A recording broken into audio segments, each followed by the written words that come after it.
Thank you, Matt. This is Peter Karutz, your host today. This is St. Joseph Radio Presents, coming to you live from St. Louis, Missouri. We are in studio live, I said that before, didn't I, with my good friend, Fred Vilbig. Hi, y'all. Although I have to say, I was listening to the intro. I do something wrong already? No. I was listening to the intro, and the intro said, we're going to have eloquent speakers. Say that again 3 times, Eloquent please. speakers. Yeah. And I thought, wait, I'm on. What is Well, I'll tell you, there's been 4 languages spoken in this room just in the last few minutes, so there must be some eloquence there. Oh, that's it. Yeah, that must be it. Yeah, that's it. Or there's something in here, but we won't go into that. And let me tell you about that something. Here's today's program. It is, are you ready? Living well, dying better. So, it is Halloween, and and there's a lot of death going around. And with Halloween comes what its true name is. It's All Hallows Eve, because we have All Saints Day on November 1, and then November 2 we have All Souls Day, and you don't get to be a saint or one of the All Souls unless you go through that death thing. Right. That I think we all kind of have to go through. Right. For the most part. Right. Right. So we're going to talk about living well, dying better. So, the Greeks say, live until you die. Right. Live until you die. And I had my business partner died a week ago, and just before he died, he went on vacation. He was at his daughter's wedding. He was dancing up a storm, and you know what? He died suddenly, but he lived well, and he well prepared for his death that he didn't know when it was going to come. Why? How? By loving God, right? Right. The Baltimore Catechism tells us why did God make you? To know Him, to love Him, to serve Him in this world, so we'll be happy forever with Him in the next. The problem is we don't know when that day is going to come. Right. Yeah. In my work as a estate planning attorney, we get calls about people that die very suddenly, like your friend, and you never know when that time's going to come. And so there's an old Latin saying about memento mori, and it's remember death, that you always need to keep in mind death so that you do live well. Like you were saying, the Greeks say live until you die, but you need to live with sort of an eye towards death, because that's when the important things really happen. The church used to have sermons that were given on the last 4 things: death, judgment, hell, and heaven. And it's good to keep those things in mind, because, heaven or hell is forever. That's right. And this life is only temporary. So you need to live your life in preparation for the next life. Right. Be ready, be well prepared. Now, Fred used to be here in studio all the time, and he's been busy doing other things. He's writing books. He wrote a book called You Can't Take It With You, and I think that's about estate planning. Yeah, that's a professional book. It has to do with estate planning, wills, trust, that sort of thing. Which we all need to do. We all need to think about that. And I guess you have another one that's ready to go or in process, Leave No Soul Behind. That's a legal book too, huh? No. The subtitle is A Catholic Handbook, because, the world is a mess. You might not have noticed that. I know that you live in a prima donna kind of a world, and everything is wonderful. But I've been in my basement for the last 7 months. I don't know what's going on.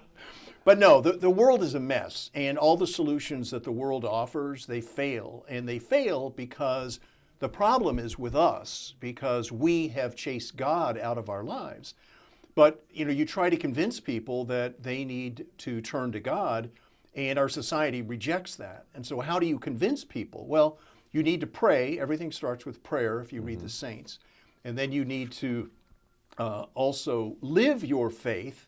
And that's, looking at the 10 Commandments. What I do in the book is I look at the 10 Commandments, and I also look at the acts of mercy, the spiritual and corporal acts of mercy.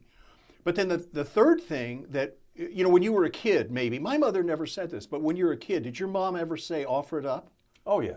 Yeah. Well, we've kind of dropped that whole idea of offering things up, and yet it's critical because it ties into the Mass. And I go into all of that in the book about how you unite your sacrifice with the sacrifice of Jesus Christ on the cross at the Mass because his sacrifice on Calvary was timeless. He's God, he's outside of time, so he's both in time and out of time. And so there's that eternal present, that eternal now, and we unite our sacrifices to that. And it makes your prayer very, very powerful. That's how we can convert the world. Everyone talks about evangelization, and like St. Peter said, it's important for you to be able to explain the reasons for your faith. But what I find with my kids, they're not going to listen. You know, they're all inundated with all of the modern contemporary thought. And so what you need to do is you need to get the Holy Spirit to break through that.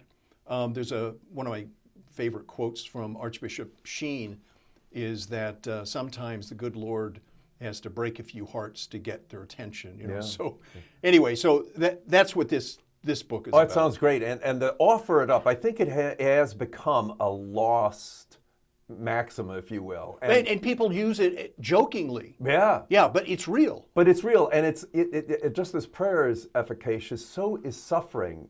John Paul wrote in Salvific Dolores, I think, Right. one of his first quotes was Colossians 1:24, I think, where Paul says, I rejoice in the suffering of my body for the church because it makes up what's lacking in Christ. I mean, he doesn't need us, he wants us. Right. He saves some space for us to unite our suffering, whatever it might be, small or large, to his great salvific action. And the thing is, I asked a priest once, because growing up in Texas, surrounded by Southern Baptists, you know, that was never that.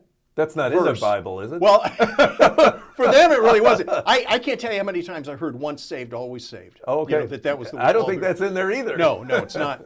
Anyway, but that phrase is something that would be very problematic for the evangelicals. And so one time I asked a friend of mine, Father Joe Monahan, I said, Father, what does that even mean? And he said, what's lacking is he wants you to unite yourself to the cross with him. Absolutely. That's what's lacking. It's not that his offering, his sacrifice was lacking. It's that he wants us to join with him. Absolutely. Anyway, that book is, because we did want to get on with death. Oh, yeah. But We got to get on with it. I know. But that book, Leave No Soul Behind. Leave No Soul Behind. Yeah. We're in the final stages of getting it ready to offer to the public. We're putting together a website, working on all of this to get it done. We're hoping to have it sometime in January to have that out. And then the next book that I've been working on, it's in the editing phase. Mm-hmm. It's So What's Next? The Last Four Things. Right. And that those are? And that it actually ties into the program. Yeah. Death, judgment, hell, and heaven. And I use, in order to explain all of these things, I use the lives of the saints, you know, the catechism, quotes from the Bible, all of that. So it's all, the first book has got over 400 footnotes. And I'll expect you, when you read it, to go and to look in detail in all of those footnotes. You're not getting away with any kind of volume. Oh, give him 400. He won't look them up. We'll catch you. Don't worry. And by the way, thank you for making me even further behind in my reading than I already am. Very good of you. Very good of you. Yeah. Very good of you. So we are talking about, and I think this all ties together, we're talking about, let me look at the title, Living Well, Dying Better. Right. Living Well, Dying Better. And it is Halloween, and I thought, well, I guess that's the thing to do. Talk about keeping death at the forefront. You know, the Chinese have a holiday, a day off from work type of holiday, where in the spring, they actually go to the tombs. I think it's called Tomb Day. When they go to the tombs of their dearly departed, and they clean them off, sweep them off, get the effects Actually, of that was winters when the COVID virus spread. Because it was the Tomb Day and everybody was coming into town. Is that right? Yeah. Oh, I didn't know that. That was what I heard. I wasn't there, so I don't know. Yeah. So, yeah. But and then the Spanish, the Mexicans especially, have Dia de los Muertos. Yes, the Day of the Death. But it almost seems like for America, you know, we have this Halloween thing. Yeah. But it's almost like we've made death into some sort of a caricature. You know, it's not really immediate. It used to be that when somebody would die, it was very immediate because they would die in their homes and people would be sitting beside them as they die. And when they died, they'd be laid out maybe on the dining room table. Right in the house. Right in the house. Yeah. They'd have the undertaker come to the house to do it. You didn't have funeral homes. And the undertaker would come in. And the reason why you have flowers, I mentioned this before the program, the reason you have flowers is to cover up from the stench. Because as soon as someone dies, their body, unless you're a saint, and there are saints whose bodies have not corrupted, but almost everybody's body starts corrupting immediately, and the stench is horrible. So you have the flowers, and you would bury people very quickly. Now, we warehouse people. We put them aside into a nursing home or a hospital or some separate location, and for a lot of people, death is a phone call. Your mom died, your brother died, your father died, your aunt died, your uncle died. But it isn't that immediate kind of in-your-face thing. And so American society, we've sterilized that whole experience. It's something that happens to other people. It doesn't really happen to me because I'm young, I'm vibrant, I'm out there running 5 miles. We have a men's group that now we're doing it virtually, but we would meet every Saturday morning. How early? 7:30 now. Oh, yeah. Flipping, are you? Well, it was 7, but the first 30 minutes was to kind of I got network it. and stuff and see good. how. But we don't need to do that anymore, or we can't really. So anyway, so one of the guys on the Zoom call this morning, somebody said, "Well, what did you do this morning?" I said, "Well, I ran 5 miles." What a show off! I know. What were you running from? Yeah. But, How fast? Yeah. But people are out there, they're exercising and doing all this stuff, eating all the right stuff and doing all that just so that they can stay alive. And it's all to be healthy, although, after you run for a while, you have to have your knees and hips replaced and stuff. It seems to be kind of goofy. But anyway, our society is kind of in denial of death, and yet it's going to happen. And in fear of it. Right. Well, I think the denial is the way that they deal with that existential dread of, what happens then. And I kind of feel sorry for people who don't believe in God. Yeah. Because when it's over, it's over. It's done, gone, over. And it's not like a dream. Because if you don't believe in God or a spiritual life, not like you're going to have a dream of some sort. It's just, you're over. There will be no consciousness, nothing. The Buddhists, I believe it is, they have a kind of an understanding of nirvana. And nirvana is this kind of blissful nothingness. Blissful nothingness. Yeah, that the soul doesn't die, but it's just, it goes into this. There was a party at my house with a bunch of teenagers, and my youngest daughter, so proud of her. There was this young man. He's actually Hispanic, Mexican, and he announced to her that he's an atheist. And my daughter just scratched her head and said, "Man, that doesn't even make sense." And I'm in the kitchen doing whatever I got to do, and I'm listening to all of this, and she basically describes Pascal's wager, and it still meant nothing to him. Now, Really? My daughter apparently didn't, maybe she didn't remember what it was called or she didn't say it, but she certainly described it very well. Wait. For our listeners, you want to explain what Pascal's... You do it. You'll do it much better than I will. I doubt it. But anyway, Pascal's wager is... I'm sorry. Pascal is a mathematician. Right. Well, philosopher, mathematician. Yeah. And anyway, so what he said was that he would, and I'm probably not saying this articulately enough, but his idea was that, it's less risky to believe in God than it is not to believe in God. Because if you don't believe in God and there is a God, you lose. Whereas if you believe in God and there isn't a God, you're no worse off. That's right. It's a no-lose circumstance. Right. It's Right. not faith per se, but it's, what do I got to lose? Right. Well, and I'll tell you, you're listening to St. Joseph Radio Presents, coming to you live from St. Louis, Missouri, the Rome of the West. Haven't said that in a while. This is Fred Vilbig with us. He is actually a full-fledged, qualified, and credentialed attorney, Right. who has written several books and more on their way. And in the spirit of the program today, which is living well, dying better. Your specialty is estate planning. Estate planning, I do, corporate Right. real estate as well, but estate planning quite a bit. And we're talking about Pascal's wager. Right.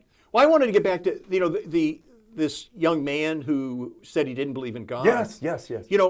I assert that it takes more faith to deny God than it does to believe in God, because you have to believe that, okay, so we had the Big Bang, and everyone kind of accepts that. We have the Big Bang, and the idea for a long time was that the universe was expanding, it would slow down, it would contract, there'd be another Big Bang, and everything would go on. So it's the universality of matter. I'll get back to that. But now they've found that actually there's this stuff out there called dark matter, Right. which is Big thing. it has anti-gravitational properties to it. So the universe, the expansion of the universe isn't slowing down, it's actually expanding and accelerating. And all of the nuclear material is going to eventually burn out. Yes, it'll be billions of years from now, but it'll eventually burn out. And the creation, as we know it, would naturally end in cold, absolute zero, and darkness. And for you to believe that all of this just came about naturally, that there wasn't a first cause, I think takes a huge amount of faith. And then the other thing is, all of these properties that we have, we believe in the natural selection from Darwin. Sure. We believe that things are progressing. Well, really, we have in our world entropy. Entropy is sort of the deterioration of matter, and everything is subject to, entropy. And so there are different definitions, but that's one of the definitions of entropy. Anyway, so the things are really disintegrating, and we want to say that there's not a force that is guiding things along. And you have to believe that there is this force that somehow came about by natural selection, I guess. Why is it? So to me, in order to be an atheist, you have to actually have more faith. To me, it's easier to say, sure, creation is here, there's got to be a God there.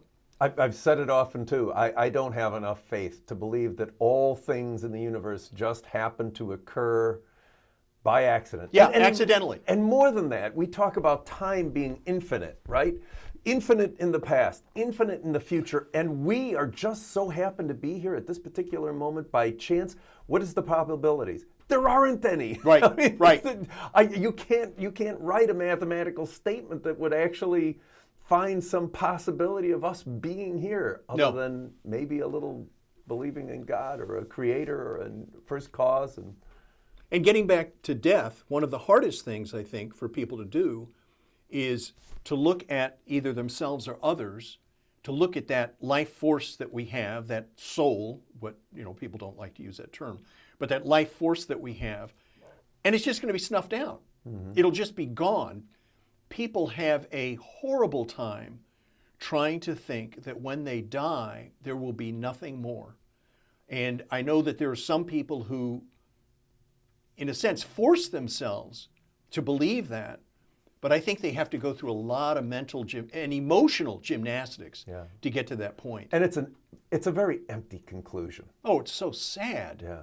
I made this comment to somebody. We were sitting there looking at a sunrise after Mass one morning, and it was just beautiful. God paints these beautiful sunrises every morning. He's good at it. And I was looking at that, and I said, how sad if you were an atheist? And he said, why?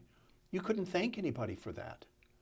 And it's just, but is it you? And you almost have this natural feeling that rises up within you, saying, I want to thank somebody for that beautiful sunrise, that beautiful sunset. Or tonight is a blue moon. Did you know that? That's right. A blue moon, and you tell me if I got it wrong. A blue moon is a second full moon. Third full moon within a month. Yes. What? I thought isn't a full moon every 28 days? I think it's a third. Well, it was like I'll October look in the footnotes. 1st. Maybe it's a second. I was thinking it was a third. But maybe you're right. You're right. But I don't remember. I remember reading this at some point. Yeah. A blue moon on Halloween is almost unheard of. And so I just think that it's kind of an interesting, and in 2020, what's going on here? Oh, Lord? yeah, no What are you kidding. telling us here? Oh. Anyway, so getting back to the death theme, though, we are in denial. We don't deal with death very much, but it's this reality that we are all going to have to face, and we need to live our lives in preparation for that, because when you die, you will see God, and that's when judgment happens. Yeah. So, and that's a good lead in. One of my favorite books, I should say the most published book in the history of man, save the Bible, is The Imitation of Christ. Right. By Thomas à Kempis in, I guess, early 1400s. And he said, everything he says in there is great, but he said, if you were wise, you would so order your life as if you would die before the day is over. Right. And in living a good life, I'm saying a better death. In order to have the good death, you better be living the life that you intend to. You can't wait for tomorrow. You need to be living it every day. Every day you need to be doing what you think you should do today. I say go kiss your wife and beat your children. No, and kiss your children. But no, I mean we death has to be on our mind. That way we will live our life the way God intends us to. And living your life the way God intends you to has eternal consequences, because when you die, you will face God. And you always want to ask for His mercy, because you're never going to be, adequately prepared, really. But when you die, it comes down to, and I don't see, judgment in our society it's this, it's kind of like the mortal sin. How dare you judge me for That's that? right. It's just, Yeah. it's horrible that people judge people, although everybody judges, because it Constantly. It's natural. Yeah. Even the tolerant people are judging us all the time. Well, they're judging us for judging. So whenever they do that, I say, well, stop judging. But anyway, so the judgment to me isn't, I don't see God as this great bean counter up there saying, oh, you've got a sin there, and then weighing it in His scales. I know you're an accountant, but, I don't see Him as the great But I'm accountant. not a good one. So, I can't believe you said that. I'm not good with numbers. Oh, yeah. Oh, good. That's comforting, yeah. But anyway, so, I don't think that God is going to be that great accountant in the sky keeping tabs, having a ledger on everything. I think it comes down to, and John of the Cross said this, that in the end we will be judged on love. And to me, the quality of the love, there are a lot of people that love themselves. That doesn't get you into heaven. Yeah. It's selfless love, which I think is holiness. Yeah. Selfless love, like Jesus showed on the cross, that is what will get you into heaven. And feeling God's love, I think, is what motivates you as well.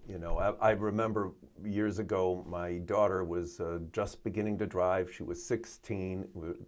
There was a terrible snowstorm. She's driving a friend home, and I get a call. I had taken out my contacts and everything. I get a call, and she said, I had an accident. The car is not drivable. I said, I'm on my way, right? So I'm give the phone to my wife. I run in, I poke my eyes and put them in, and I'm off, right? And kids, they don't wear winter coats unless they're forced to. So my daughter is in the middle of a snowstorm, standing outside, just freezing, and the car is nose down off of a little an embankment. Yeah. And it ain't going anywhere. And what did I do? I wrapped her up in my arms, and I put a coat on her, and I put her in the car. Yeah. There's a lot of details that went into why that car went into the ditch, but that's what God does to us. Yeah. When we are hurt and cold and alone and suffering and crying, He just wraps us up in our arms. That's not an accountant. No. That's an all-loving God. That's like the story of the Good Samaritan. Yeah. I'm sorry, of the prodigal son. Oh, yeah. The prodigal son. He comes back and the father asks no questions. The son is trying to explain things. Yeah, right. He puts a coat on him, wraps him up. And then the other son is all ticked off. Wait, son, you don't seem to get this whole thing. But yeah, that's the thing. I think judgment will be, we are setting our own course for eternity, because if we are so wrapped up in ourselves, that's what God will give us. He's a generous God. He will let us have what it is that we want. And if we love ourselves more than we love God or our fellow man, he will let us have ourselves. And I think that being alone, solitary confinement is cruel and unusual punishment. Oh, it is? And that's what they say it is. Oh, okay. And people are all upset about it, And it is fairly brutal, to be just isolated by yourself. But that's what hell will be. Yeah. You'll be isolated for eternity. From God. Well, from God, from everyone. Yeah. Even though you'll be surrounded by demons, if you read St. Catherine of Siena, Right. If you read Teresa of Avila, when she talks about the vision of hell that God gave her, that isolation was something that jumped out at me. Yeah. I hear music. You do? What is that music for? I don't. You hearing music? I don't hear music. Have you taken your pills today? No, we are. There is, in fact, music, and we're talking about living well and dying better. And when we come back, we're going to talk a little bit more about those things that might happen. Well, you called them 4 last things, and one of them is heaven. One of them is hell. And we're going to talk about how you can get yourself to hell, and how God is. Wait, we want to focus on heaven. And how God is after you to get you to heaven. Right. And again, we are talking. It is Halloween, and it is death and dying and living well and what an going upbeat to program. Hell. I know. We should have worn black. I did wear black. So anyway, tell your friends that we are on the radio talking about this. We'll be right back. We're back, and we're talking about living well and dying better. But before I do, just let me encourage you all to give us a call after the program if you'd like to have a copy of this program or any others from the past. Also, if you want Fred's book, you can buy it here at St. Joseph Radio. And by the way, last week we had a deacon on, and after the program, and you probably see it if you go onto YouTube, because we filmed this as well and put it on YouTube. He was saying, I really feel called to do some door-to-door ministry, right? I think that's what we need in this time of our life in St. Louis, or in the as he call it, the next apostolic age, door to door. And he says, I want to think about how to do that. I said, well, call us, for goodness sakes. We have a 3-part series on how to do door-to-door evangelization. So if you're looking for a good program, if you're looking to be like this deacon and do door-to-door evangelization, give us a call, send us an email, and we would be thrilled to do it. We did a video on the door-to-door evangelization years ago. Yes, you did. What is his name? Goodwin or Godwin? I forget the guy's name. I can't remember, Yeah. but we had, we staged it and everything. It was really a lot of fun, but it was just... And if you remember the way it was, it was a good cop, bad cop. I mean, they showed you how to do it wrong. Right. Yeah, right. How to do it wrong. Several times. Yeah. And then how to do it right. Yeah. So it was great it was fun.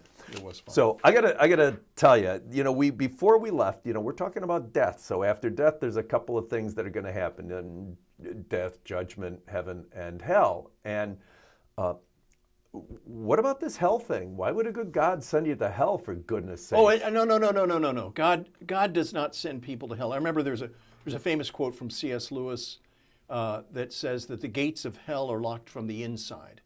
It's people turn God out. That's the thing. We reject God. There is a servant of God. The different stages to sainthood. Yeah. The heroic virtue, you can be a servant of God, venerable. Venerable is a heroic servant virtue. Yes. Yeah. Venerable. Yeah. Servant of God is when the diocese or archdiocese does the investigation and looks around and says, we don't see anything objectionable, and this person lived a holy life. And so they recommend them to the I was thinking of committee. It used to be the title of the guy used to be the devil's advocate, and now it is. They've got they don't like that. No, they do. Advocatus diaboli. Yeah. anyway, so now it's referred up to the causes of saints. Causes for saints. Congregation for the causes. There you go. They don't call them committees; they call them congregations. Yeah.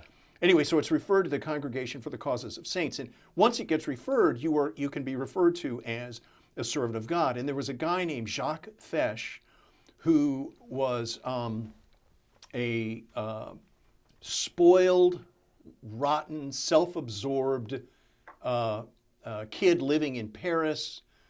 He wanted his dad, he's very wealthy, he wanted his dad to buy him a boat so he could float around the Pacific and find himself. And his dad said no, so he said, I'm going to go out and rob somebody. So he took a gun.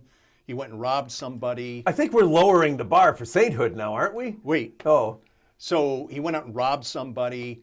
As he's running away, the shopkeeper comes and says, help, thief, police, police. All these people start chasing him. And anyway, so he's waving his gun and shooting it, and he shoots. This is in Paris, and the Parisian gendarmes are very different from police in America. I was over there, and I watched them as they beat people up, and it was like, this Sounds is a like common Chicago, occurrence. yeah. Anyway, so he was waving the gun. Well, he shot and killed a policeman there who was a widower with 2 young children. Oh. And immediately he had a death sentence on him. It didn't matter. Yeah. Well, it didn't matter what happened in court. Everybody knew he was going to be sentenced to death. So anyway, they put him in prison, and he's this glib, immature kid. This is so stupid. I can't believe. Anyway, well, he's in solitary confinement for a couple of years, and there's a priest that goes by and sees him, and gradually this guy has a conversion. And there's one night when he has a vision that just turns his life around completely, and there's a collection of his letters that he's written from Cell Block 19, I think, in fact, is what the name of the book is. And a tremendous conversion. And he resolves, he says, I'm resigned to what's going on. Well, he had a vision, or he had a statement that he made. His life totally turned around. He offered everything up to God for the salvation of souls, started writing these wonderful letters. And in one of the letters, he made this comment about sinners should see putrid souls fleeing from the presence of God because God is so powerful, so, we think of God's love as just being love. Well, it's actually a power. And if a weak and tepid soul goes into the presence of God, it hurts. They flee from it. And this image that he had of the souls fleeing from God. So in a way, we judge ourselves. It's not so much that God judges us, it's just that we can't stay in his presence, and especially if we have mortal sin on our soul. Yeah. It will be so debilitating that we can't be in the power of God's presence. And so we don't judge God doesn't judge us, we judge ourselves. We ask for it. Right. Yeah. The way we live our life, that's why living well is so important, the way we live our life. And so then the question is, do you go to heaven or hell? And, we've kind of cartoonized hell. What was that? Who was it that sang the song about, I know there ain't no heaven, but I pray there ain't no hell? Yeah, I wasn't prepared for that. Three Dog Night, Maybe, or somebody could like be. that. Sounds good. Anyway, so we kind of make light of it. Well, hell is a horrible place. I would encourage people to read Teresa of Avila, who talks about it. Saint Faustina talks about it. There are all kinds of saints. Read the Divine Comedy. It's the scariest book I've read. Right. Going through, going through, hell, and then purgatory, and then heaven. Right. And anyway, it's hell is a horrible place, and it's forever. That's the problem. We had Origen was an early church father. He's not a saint because there were some things that were kind of questionable in what he wrote. But anyway, Origen was a brilliant biblical scholar. And anyway, he wrote and said that he thought that maybe because there's a verse in the Bible that talks about everything being united in Christ eventually, he thought that hell was temporary. But the church, Jesus was very clear that hell is forever. Right. So we can't blow it off as something casual. And Teresa of Avila wrote about the hell. God granted her a vision of hell. And, yes, there were demons, there was pain, there was suffering, there was screaming, there's blasphemies, all that kind of stuff. But like I said earlier, the thing that struck me the most was the isolation. The fact that you were so totally alone in hell forever. And we don't have enough within ourselves. We are not sufficient for our own happiness. We're always looking outside because Shel Silverstein wrote a cute little book called The Missing Piece. Did you ever read that to your kids? No. And it's about a circle that's got a wedge cut out of it. And it's the cutest little book. And the circle is, looking around trying to find the piece that fits. And he tries to make this fit and that fit, and nothing fits. Finally, finds the wedge, and the wedge makes him complete. That's our search for God. Only God, and Father Garrigou-Lagrange wrote a book that talks about the everlasting nature of the soul, and he beautifully talks about how that emptiness in us that was caused by original sin is so vast, as Catherine of Siena said, the world is poor because there's not enough things in the world to fill that hole. It's only God that can fill that hole. In hell, you will be absolutely conscious of that hole in your heart. Right. And it will be in heaven where you are fulfilled. I don't teach confirmation anymore, and I miss it a great deal. But periodically, I go back and I'm a guest tormentor. And so one of the things I asked the young people, I said, "Tell me something that you don't understand about the faith, or you don't believe about the faith, or something." And we're going, and this one guy says, "How can a good God send people to hell for all eternity?" And I kind of ignored his question. Mm-hmm. And I'm walking around and I'm answering other questions, and I casually take out my wallet and I put $20 on his desk. And he's looking at me, he says, "What's this?" I said, "That's $20. "What's it for?" I said, "That's for you." Do I deserve this?" I said, "No." I said, "Do you want it?" He said, "No." I said, I took it back and put it in my wallet, and I continued going on with class and just talked about this and about that. And later on he said, "Is that $20 still available?" I said, "Yes." I put it on his desk. And I think, in very simple terms, God is always after us. Right. He has one of these titles, the Hound of Heaven. Right. He's always after us, but he loves us and respects us so much that if we say no, he's going to respect no.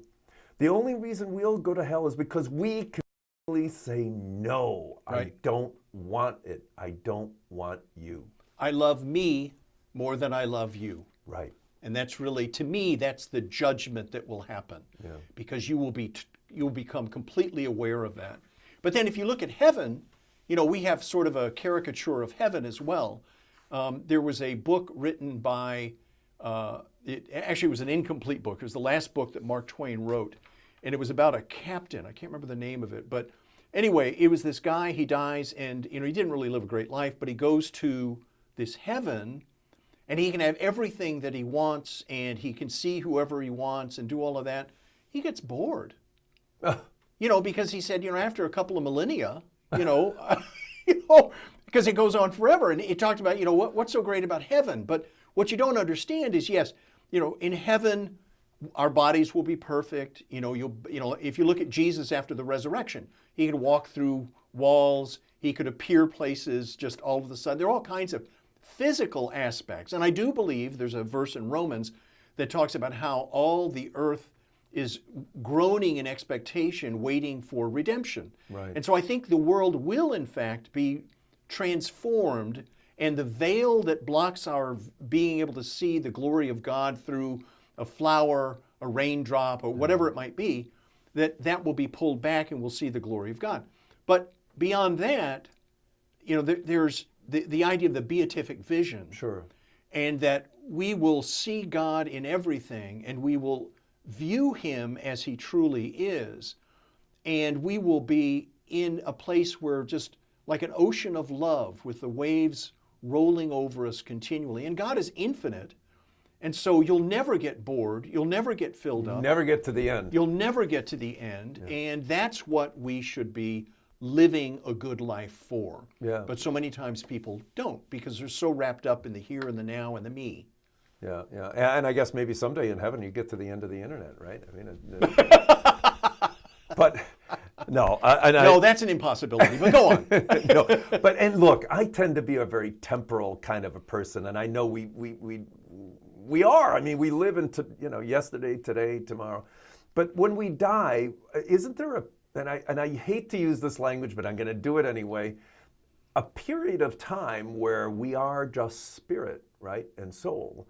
And then we have the resurrection of the body in the new heaven and the new earth, and we are resurrected in our bodies as well. Right. There are two judgments. This is something that was, there's an immediate judgment and then there's the last judgment. And the immediate personal judgment is when you die, and this was decided back in the 1300s, I think. It's funny, these things that we kind of take for granted, Right. there were these huge arguments about them years they ago. had to be discerned. Oh, yeah. And lots of prayer, lots of discernment. But anyway, the church teaches that when you die, you will in fact see God, and you will have your personal judgment. Right. So that you'll know Particular judgment for you, and you will be you'll end up in heaven or in hell.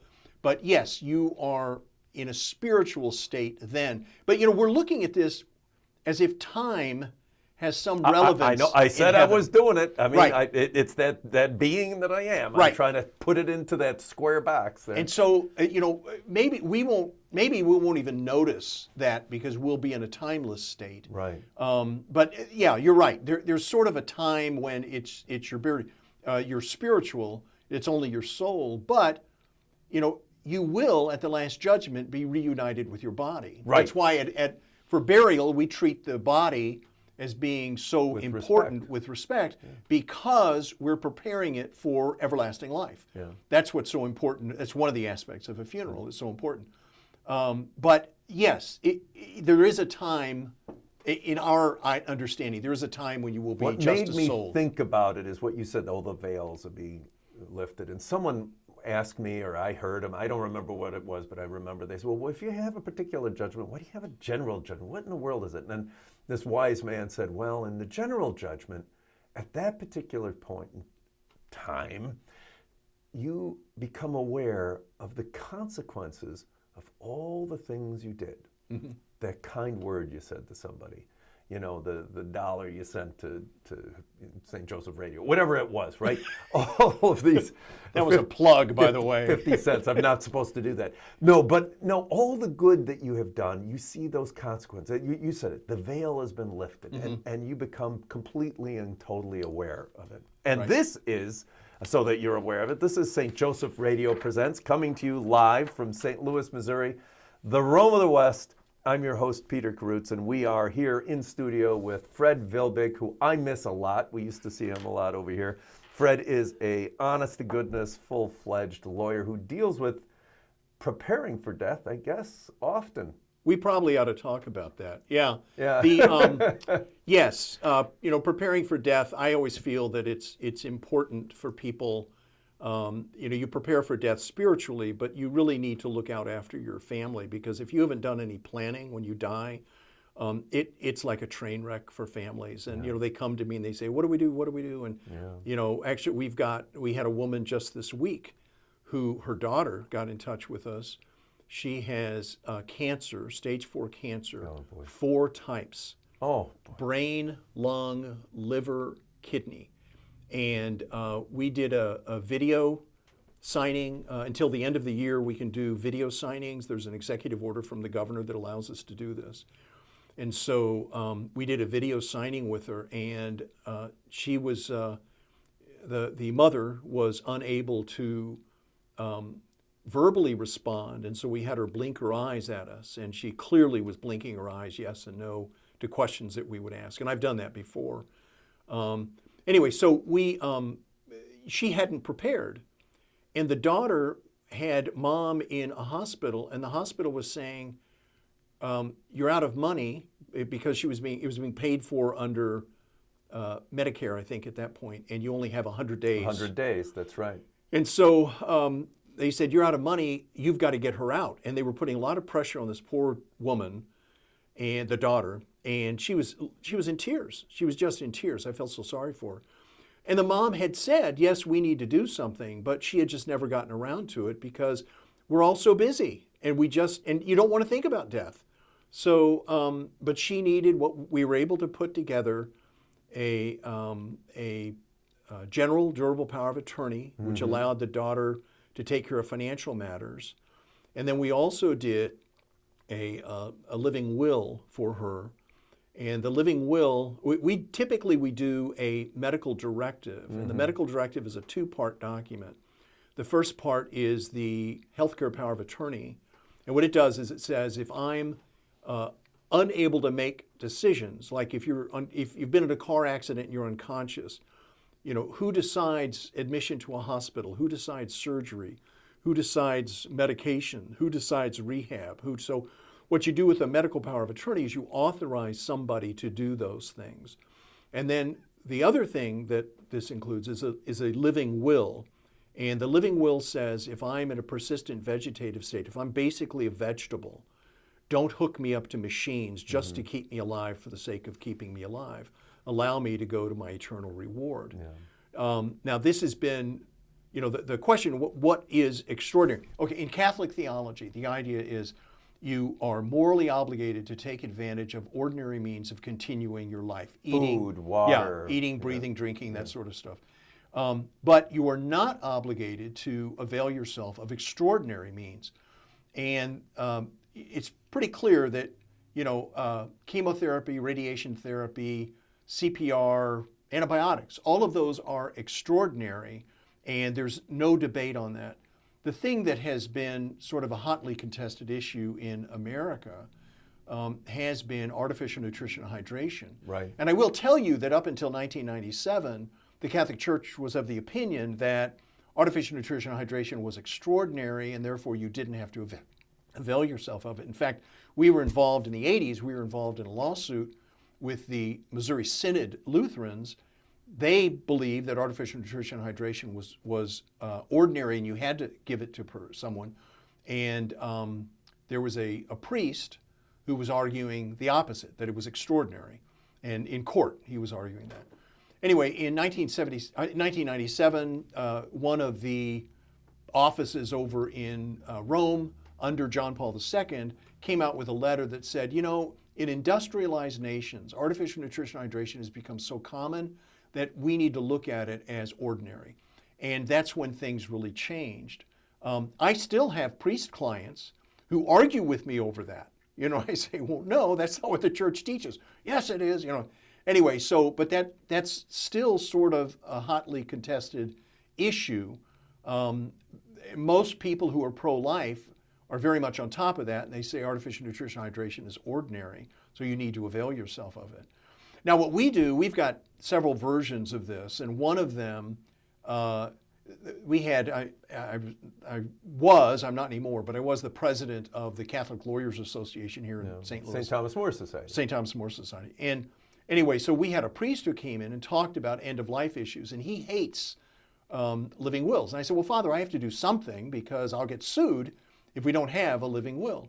And so we worked out sort of an accommodation where we do the living will, but we say in there that I'm a Catholic, talk to a priest, because there are nuances in that. Absolutely. And so it isn't just, in my mind, people will argue with me on this, but in my mind, it isn't just cut and dry, because there are times, and this is the position of the church, there are times when artificial nutrition and hydration is ineffective. Either your body isn't absorbing the nutrients or death is imminent, as in within days, a week, a short period of time. And it doesn't make sense to do it. Yeah. And so anyway, it's nuance. And so what we do is we say, I'm a Catholic, talk to a priest. Yeah. And Fred, look, I'm not a lawyer, but I've had to go through this in my family. And the one thing I look toward is there's a great ethicist. His name is Thad Pacholczyk. And he's, and you can Google him, you'll see him. He's on Catholic radio a lot. And he talks about this a great deal. And the only thing with the directive that you're talking about, or the living will, since it is so nuanced, what I've done is I've directed a person as opposed to qualifications. Like you said, directed to a priest, right? Right. So I've directed it to my wife, and my wife will consult a priest. Right. I don't want a doctor to look at it and decide that he's going to interpret it to be whatever it is, because who knows what the circumstances are going to be. And it's scary now. The problem is we are more and more, they are talking about, the right to die. Mm-hmm. And the right to die is just, it's a sweet way of saying that, you know, assisted suicide is fine. And the problem with assisted suicide is you get on this very slippery slope where human life, you know, if it isn't useful, then it's okay to terminate it. And in Holland, they have a real problem with that. That, you know, assisted suicide, and Oregon, I guess, but who knows what's going on in Oregon now? It's on fire. Yeah, no, it's crazy stuff. Yeah, but over in Holland, you know, this is the assisted suicide. You know, there are some people who, the allegations are that the person did not want to be killed. Right. It was the family who was kind of tired of them, and it was an economic drain. Another difficult problem, huh? Right. Yeah. Well, and Fred, you know you're going to have to save my job here because we were supposed to pray in the beginning. We didn't. We're coming up to Halloween and All Souls Day and All Saints Day. So why don't we do the traditional one? Eternal rest grant unto them, O Lord, and let perpetual light shine upon them. Father, Son, Holy Spirit, amen. Next week, we're going to be talking about scientism, and it isn't Scientology. Scientism. You'll enjoy it. It's a great man, John Hendricks. Oh, it just came back to me. So thank goodness for memory in this very old brain. So remember, we talked about living well, dying better. Call and get a copy of this if you'd like, and we'll see you next week. God bless.